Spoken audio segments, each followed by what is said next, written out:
Hola gente, ¿cómo están? Un gusto, nos reencontramos. Ya estamos en otra semana laboral, avanzando hacia la Semana Santa y nosotros instalamos otra mesa de periodistas. Esta noche nos acompañan Osvaldo Cáceres y también Leti Barrios. Osvaldo Cáceres, un gusto. Lo que ocurrió en Pedro Juan Caballero, los ajusticiamientos y también la aparición de camionetas robadas en territorio de Ponta Porá, pero usadas en Pedro Juan. Sí, dos situaciones que se dieron este fin de semana. Aparecieron los denominados justicieros por la frontera, un grupo que hace 2 años está operando bajo esa denominación. No se sabe quiénes son, no se sabe ni siquiera si son ellos o utilizan simplemente ese nombre.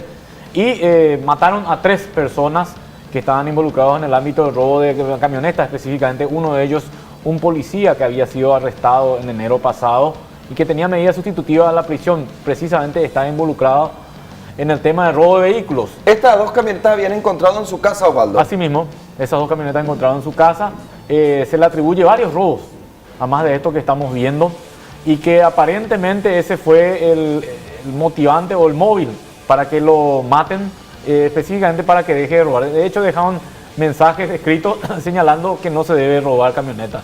Ahí justamente está el escrito del que nos hablas. Así que tenemos todos los detalles de qué se trata toda esta historia que se registra en Pedro Juan Caballero, aquí esta noche en Mesa de Periodistas. Leti Barrios, un gusto tenerte en esta mesa de trabajo. Igualmente. ¿Te vas a vacunar contra la influenza? Sí, voy a vacunarme ahora porque ya llegaron las vacunas para los adultos. El Ministerio de Salud insta a las personas a que pasen a vacunarse y porque en 14 días tiene efecto esta vacuna. Para evitar todo esto es histórico que lleguen tan pronto las vacunas antigripales, tanto para niños como para adultos. Las pediátricas ya llegaron hace una semana. Así mismo, y hay baja participación de las personas todavía. Los médicos están preocupados por eso porque hay que tener conciencia de que hay que vacunarse, principalmente las personas de alto riesgo y los niños. Todos los detalles tenemos para ustedes con respecto a las vacunas antigripales aquí en Mesa de Periodistas, pero también esto ocurrió en Paraguay.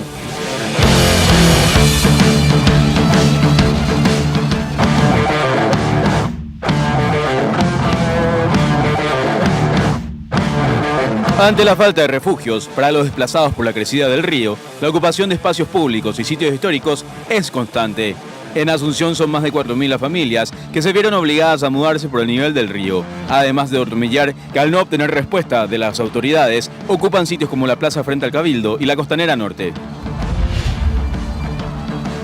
Protestando dando una clase en la calle frente al edificio del Ministerio de Educación y Ciencias, estudiantes miembros de la Federación Nacional de Estudiantes Secundarios buscaron hacer dar cuenta al ministro Eduardo Peta de la gravedad de la situación. Desde el 21 de febrero hacen falta más de 3.000 docentes en las instituciones educativas, motivo por el cual se pierden horas de clase. A pesar de la protesta, ningún representante de la cartera de Educación salió a dar respuesta alguna a los alumnos. La jueza Lizy Sánchez solicitó un informe al Congreso para saber si el expresidente Horacio Cartes es senador o no. El pedido obedece ante la negativa del exmandatario de acudir ante la convocatoria de la comisión bicameral que investiga al hermano del alma de Cartes, Darío Messer, por hechos relacionados al lavado de dinero, entre otros.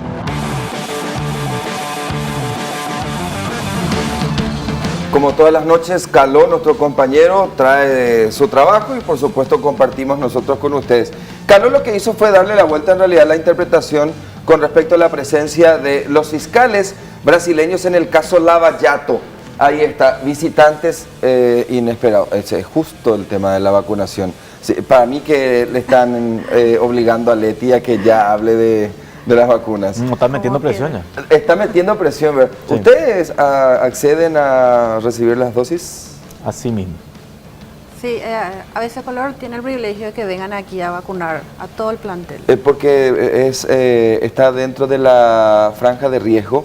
Así mismo, porque estamos en contacto con personas por nuestras coberturas, estamos en contacto con personas que tienen ese problema o podrían tenerlo, ¿verdad? Pero igual hay compañeros que no quieren saber nada. No, tienen miedo. Sí. Pedro Darré, por ejemplo, se resiste rotundamente, le tiene miedo a las aplicaciones. Bueno, les decía, Caló, por ejemplo, dice visitantes inesperados.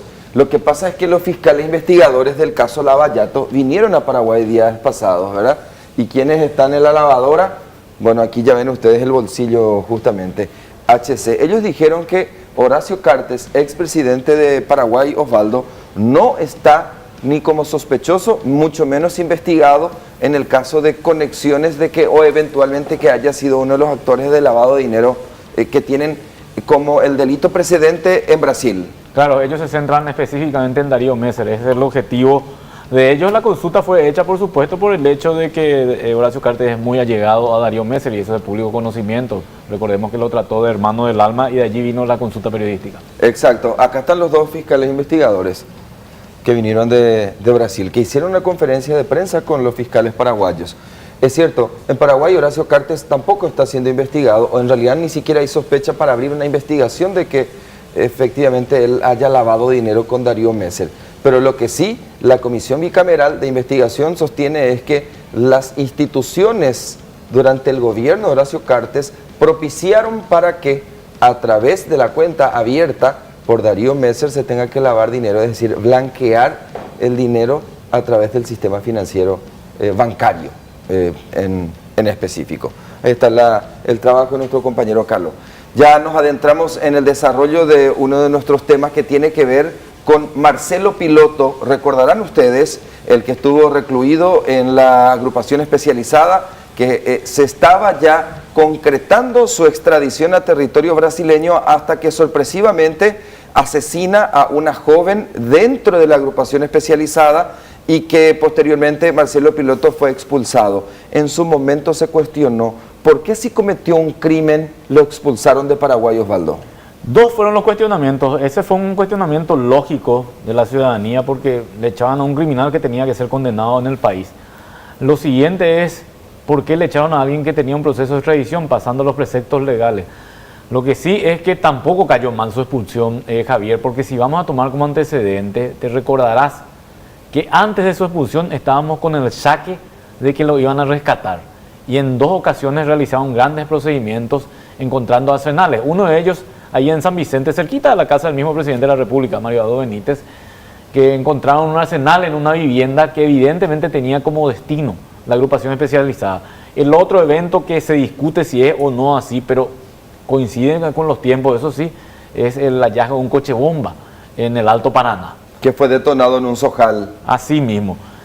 Todo ese tiempo Marcelo Piloto le tuvo en vilo a la ciudadanía. Era él el personaje clave que el Estado no podía dominar. Intentaron agilizar su extradición por trámites burocráticos propios de la justicia y cuestiones que a veces uno no entiende porque entran a intervenir hasta funcionarios inferiores. La extradición se hizo lenta. Cuando se empezó a mover el expediente, Marcelo Piloto se percató de que iba camino a la extradición y que a lo mejor inclusive a diciembre de ese año, estamos hablando de 2018, sí, se concretaba tal cual fue con Jarvis Pavão. Así mismo fue lo de Jarvis también. Se concretó a diciembre, a fines del año que fue extraditado. Vos sabés que yo me acuerdo cuando le condenaron a Jarvis, literalmente a puro pe salió la condena de Jarvis Jiménez Pavão para evitar que sea extraditado, por ejemplo. Así mismo, y esa era la jugada que querían hacer, pero ya el presidente Jarvis Pavão era importante y nadie se quería arriesgar a darle la mano a un narcotraficante, más todavía este que estaba armando ya un lío en el país. Y Marcelo Piloto no tuvo la mejor opción o la mejor idea que matarla a una joven que él había contratado para que la visite y de esa manera evitar su extradición. Fue la gota que colmó el vaso para el gobierno que decidió pasar la ley por alto, porque yo creo que, y eso no van a coincidir también los juristas, no lo quieren decir nada más, Mario Abdo Benítez pasó por alto la ley y le echó del país, porque utilizó leyes administrativas para pasar por encima de un proceso judicial abierto, porque se debía culminar el proceso de extradición. Pero ¿quién iba a protestar por eso ante tamaña situación realizada por Marcelo Piloto? ¿Verdad? Se aplicó la ley migratoria, le echó por tener documentación falsa. Pero es atribución igual si estaba a cargo del Poder Ejecutivo. No, estaba a cargo del Poder Judicial, el proceso de extradición había de por medio.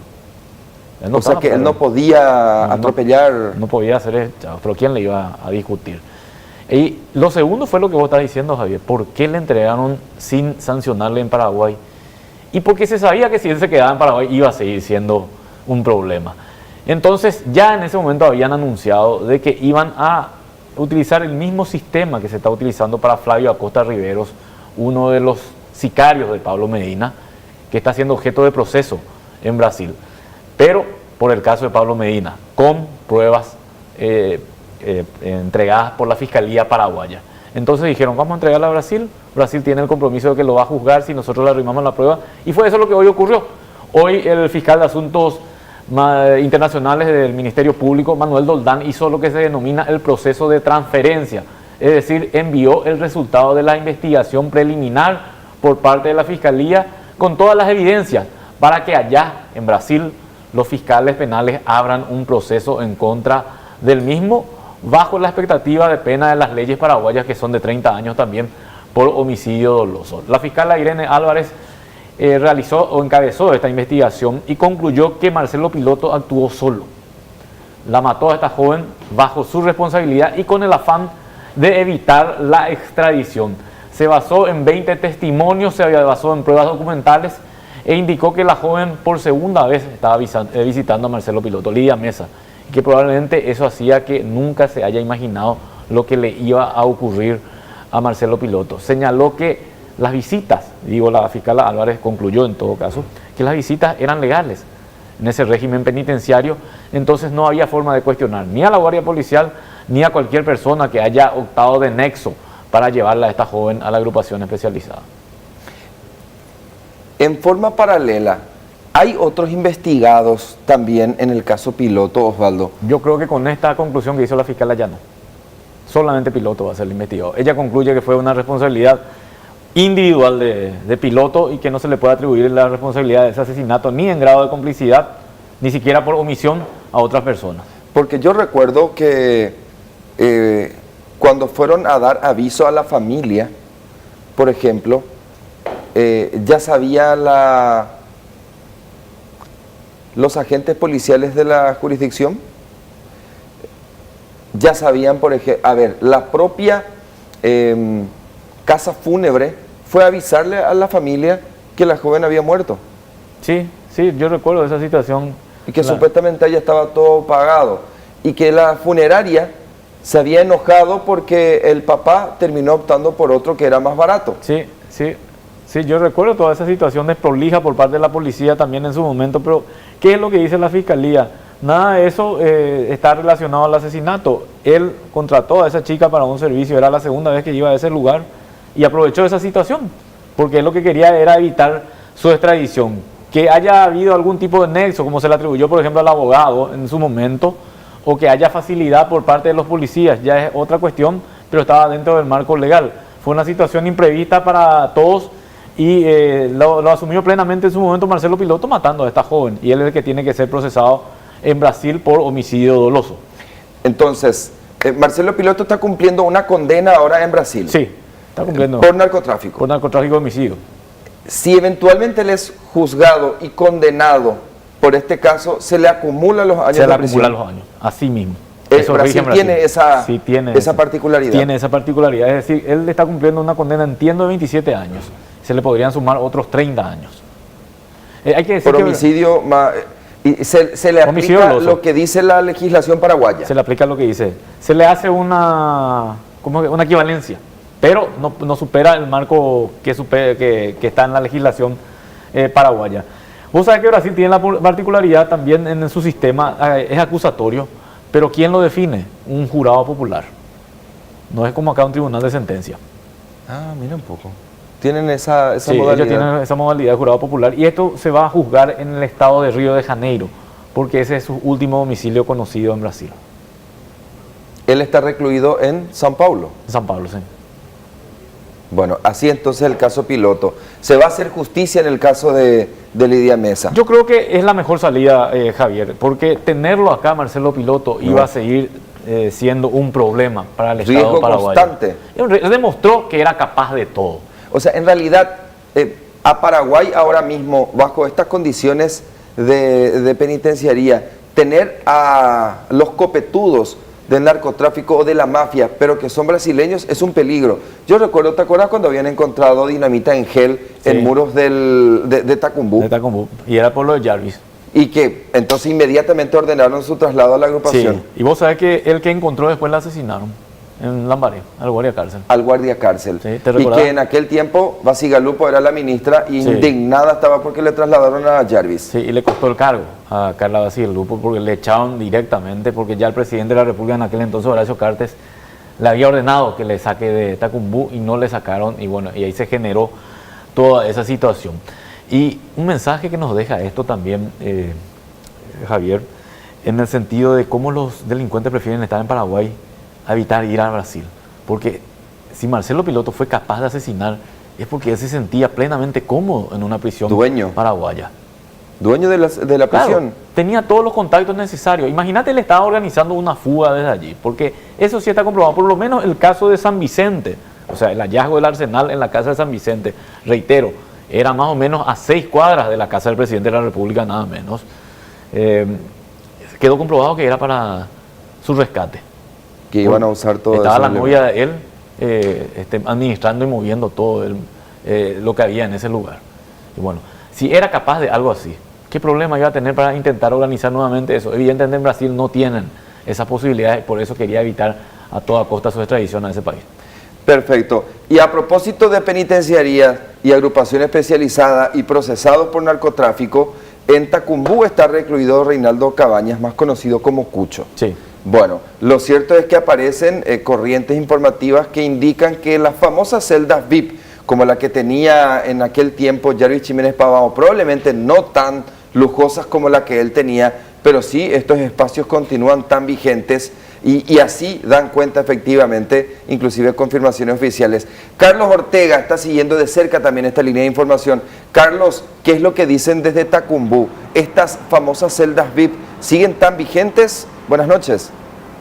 Buenas noches, Javier. Recordemos que en agosto del año 2015 había tomado luz pública esta situación de las famosas celdas VIP en la Penitenciaría Nacional de Tacumbú con el caso Jarvis Jiménez Pavao. En aquel entonces recordaremos todos que se había anunciado y se había prometido que estos privilegios acabarían en este centro penitenciario. Sin embargo, tal cosa a estas alturas podemos decir que no se cumplió con esa promesa, no se cumplió con ese anuncio que se hizo, porque Reinaldo Cucho Cabaña hoy sigue gozando de beneficios y sigue siendo un preso VIP en la Penitenciaría Nacional de Tacumbú, y eso lo admitía hoy el propio director de Centros Penitenciarios, Blas Martínez. ¿Qué decía el director de Centros Penitenciarios? Que en realidad el supuesto narcotraficante está recluido en un pabellón denominado multiuso, donde hay 10 celdas para internos considerados de alta peligrosidad, en su mayoría narcotraficantes. Pero, ¿de qué privilegios gozan estos internos, estos reos? Obviamente gozan de privilegios a la que el resto de la población penitenciaria no accede, como por ejemplo ser un aire acondicionado en la celda y también una heladera, Javier. Claro, no es normal, inclusive en la agrupación especializada no está permitido tener estos implementos, pero aparentemente Cucho Cabañas sí consigue tener estos elementos, Carlos. Es así, y bueno, el director del centro penitenciario dice que en realidad se le permite tener un aire acondicionado, una heladera, atendiendo que en Paraguay las temperaturas máximas en días de excesivo calor superan los 40 grados. A la consulta del por qué el resto de la población penitenciaria no goza de estos privilegios, decía que pasa que hay mucha gente en los pasillos y que en los pasillos no se puede instalar aire acondicionados. En el caso Cucho, él dice, hay que respetar los derechos humanos, no le podemos negar el acceso a un aire acondicionado si él tiene posibilidad de mandarlo a instalar.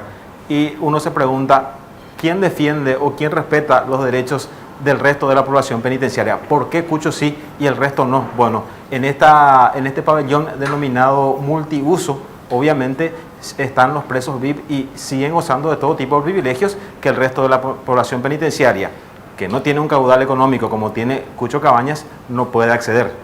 No nos dejan dudas, no nos hacen más que pensar que en realidad para estar en estos espacios uno tiene que literalmente aceitar. Cuando dan explicaciones de este tipo, cuando no desbaratan realmente todas estos espacios, no nos dejan más que pensar que efectivamente uno tiene que pagar para estar en estos espacios. De igual modo, habían dicho, Osvaldo, que supuestamente las celdas que correspondieron en algún momento a Jarvis fue destinada para personas de la tercera edad. Sí, pero parece que no es así. Ocurre que ya no tenemos más el acceso que antes teníamos los periodistas también. Javier, siempre alegan motivos de seguridad, entonces tenemos que basarnos en lo que ellos nos dicen. Y quiero dos cosas nomás decirte con relación a lo que dice Carlos. Una de ellas, recordar traerlo de Jarvis Pavón, que no le querían trasladar, ¿Qué significó el traslado, además de su salida a la cárcel? Conocer que vivía bajo un régimen VIP en ese lugar. Nadie se imaginaba esa situación hasta que él salió de allí. Y lo segundo, y Carlos seguramente lo va a corroborar, a Cucho fue el que pidió salir de la agrupación especializada alegando una cuestión de seguridad. Él pidió ir a la Penitenciaría Nacional, normalmente lo contrario. Normalmente quieren salir de la Penitenciaría Nacional, que es vivir en un horno, en un estado de hacinamiento, para ir a la agrupación especializada, que por lo menos en algún momento puede estar debajo de los árboles. Es mucho más cómodo. A ver. Javier, con relación al punto que toca Osvaldo, en noviembre del año pasado, del 2018, se había hecho una suerte de cateo también a todas las celdas de la agrupación especializada, incluido el del señor Oscar González Dar, y allí se había descubierto que estos internos gozaban también de todo tipo de privilegios, como ser aire acondicionado, heladera, tenían hornos eléctricos, tenían microondas, tenían todo tipo de utensilios. Ya después de lo ocurrido con Marcelo Piloto, se descubrió que en una de las celdas había cuchara, tenedor, cuchillo de mesa, y entonces uno decía, pero al final no cambió nada. Bueno, desde esa fecha, desde noviembre del 2018, insistentemente la defensa de Reinaldo Javier Cucho Cabaña venía solicitando que sea trasladado a la Penitenciaría Nacional de Tacumbú por una cuestión, como decía Osvaldo, de seguridad. El 19 de diciembre del año pasado se da todo esto, finalmente se concreta su traslado, y hoy día es que tomamos conocimiento que en realidad él es un preso VIP en la Penitenciaría Nacional. Bueno, ¿se va a desbaratar lo que Cucho tiene de privilegios o finalmente no, Carlos? Y así como vemos, no, porque hoy el director del centro penitenciario argumentaba, alegaba y defendía esta situación en la que está Cucho Cabañas, diciendo que él está en un pabellón denominado multiuso y que en realidad él goza de estos privilegios porque él puede adquirir una heladera, un aire acondicionado, y que por cuestión de derechos humanos no se le puede privar de este tipo de cosas. Bien, gracias Carlos, que pases bien. A usted, señor, un abrazo. Estoy nomás tratando de pensar quién va a pagar el consumo de la energía del aire de Cucho. ¿Y él además?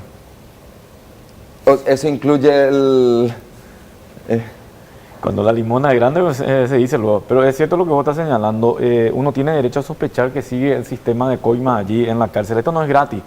Y fue un esquema, y es un esquema antiguo ya, por algo es que se llama cárcel VIP, porque en algún momento, ya estamos hablando de los 80, los presos del caso de evasión de divisas vivían bajo privilegio, y eso se mantuvo durante años, y se mantiene bajo un costo, porque hay que decir que la cárcel es toda una suerte de negociado. Está el tema de la cárcel, la celda VIP, está el tema de la cantina, está el tema de la droga, está el tema hasta de las visitas. Todo es plata, todo es plata, es un mundo de plata, es un mundo distinto. El que está más cerca de las rejas donde están los guardias tiene también que pagar algo, porque si no está expuesto todo el tiempo. Y el que no puede pagar está allí tirado en los pasillos. Tiene que aprender a sobrevivir. Sí. Como delincuente, obviamente. Cuando regresemos, nos ocupamos de este caso. ¿Saben quiénes también eventualmente podrían pagar un impuesto selectivo al consumo de hasta un 10%? Los comercializadores de las motocicletas. Esto forma parte de la propuesta, de la Mesa de Reforma Tributaria, ese proyecto de ley que se tiene que enviar al Congreso Nacional.